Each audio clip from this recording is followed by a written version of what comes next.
Dictation start now. The Industrial Policy Resolution of 1948 was good so far as it went, but unfortunately the spirit of it could not be understood or appreciated by the common man. In this country, so a new orientation of this policy was given, and the Honorable Prime Minister,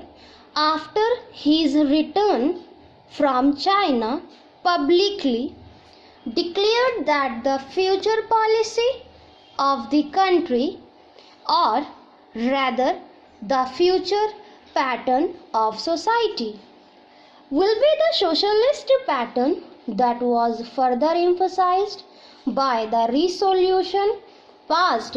at the Awadi session of the Congress and later reiterated by Shri Debar, President of the Indian National Congress. I am very glad to say that the spirit of it has been caught by the nation today. If I may say so, the nation has taken up the challenge for securing the socialist pattern of society. It behoves all sections, both inside this house as well as outside, without having mutual recriminations, to try and propagate in a sincere manner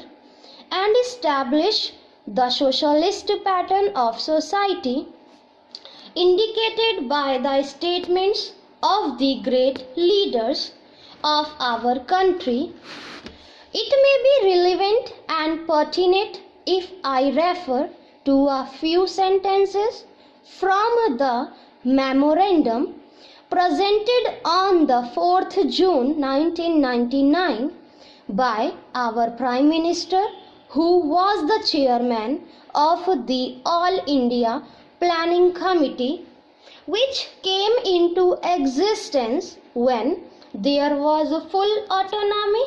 in the states. On pages 39 and 40 of that report, he stated, "It is clear that the drawing up a comprehensive national plan becomes clearly an academic exercise with no relation to reality unless the planning authority or those to whom it is responsible are in a position to give effect to the plan. If this authority is powerless or circumscribed or restricted and has limited activities, it cannot plan. An essential prerequisite for planning is thus complete freedom and independence for the country and removal of all outside control. This implies that the country possesses in itself full sovereign authority to take any measures, adopt any policies, and from any relation with other countries as may seem best to its governing authority in the interest of the country and its people. National independence is thus an indispensable preliminary for taking all these steps that might be found necessary for carrying out the 5-year plan in all its various aspects throughout the whole country. At the present moment, it is clear that not only have we in India no national independence, but we are hedged in and obstructed by numerous restrictions, limitations, safeguards, and reservations which block the path to planning and progress. Our plan, For national development must therefore be drawn up for a free and independent India, thanks to the sacrifices made by millions of our countrymen and countrywomen under the leadership of the father of the nation, Mahatma Gandhi. We have today secured complete sovereign political independence at a time when the nations of the world were engaged in the bitterest struggle, using all the weapons of destruction. If therefore we have secured political independence during the period of a quarter of a century, it should not be difficult, especially when we are today masters in our own country, to secure a socialist pattern of society, as has already been indicated, but it requires the assistance, the propaganda, the active work of all those who are interested in this. I am sure so long as my honorable friends, the minister, the deputy minister, and the other minister who represent the commerce and industry ministry can give us an assurance that the capitalist pattern at the present moment, it is clear that not only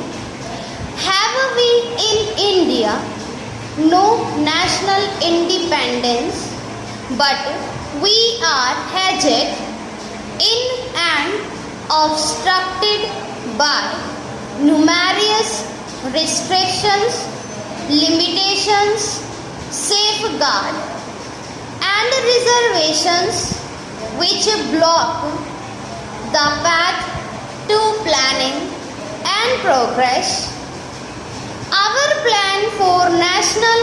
development must therefore be drawn up for a free and independent India, thanks to the sacrifices made by millions of our countrymen and countrywomen under the leadership of the father of the nation, Mahatma Gandhi. We have today secured complete sovereign political independence at a time when the nations, the world were engaged in the bitterest struggle, using all the weapons of destruction. If therefore we have secured political independence during the period of a quarter of a century, it should not be difficult, especially when we are today masters in our own, to secure a socialist pattern of society, as has already been indicated, but it requires the assistance, the propaganda, the active work of all those who are interested in this. I am sure so long as my honorable friends, the minister, the deputy minister and the other friends, minister who present the commerce and industry ministry, can give us an assurance that the capitalist pattern would be avoided. Some of us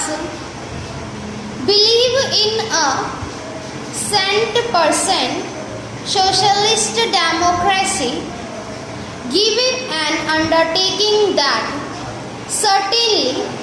totalitarian policy will not be introduced in this country, because we have believed all along during the fight that we have given to the British government, when we secure political independence, that we shall try to maintain democracy undiluted and a socialist democracy. At that, I am absolutely certain that in this country of ours, liberty of thought, liberty of speech and liberty of action will be guaranteed to every citizen to express his views in the manner he pleases. I therefore assure my honorable friend that so long as we do not, in the garb of a socialist pattern of support a capitalist system, India will stand 100% of a socialist democracy. Now, luckily for us, the fundamental rights of the Constitution have declared that a citizen would be assured of many of the social amenities which will give reasonable comfort from the womb to the grave, but mere enunciation, as I have said many times, will not satisfy the common man unless the same is put into effect. I am absolutely certain, therefore, that so long as there is a determination on the part of our countrymen,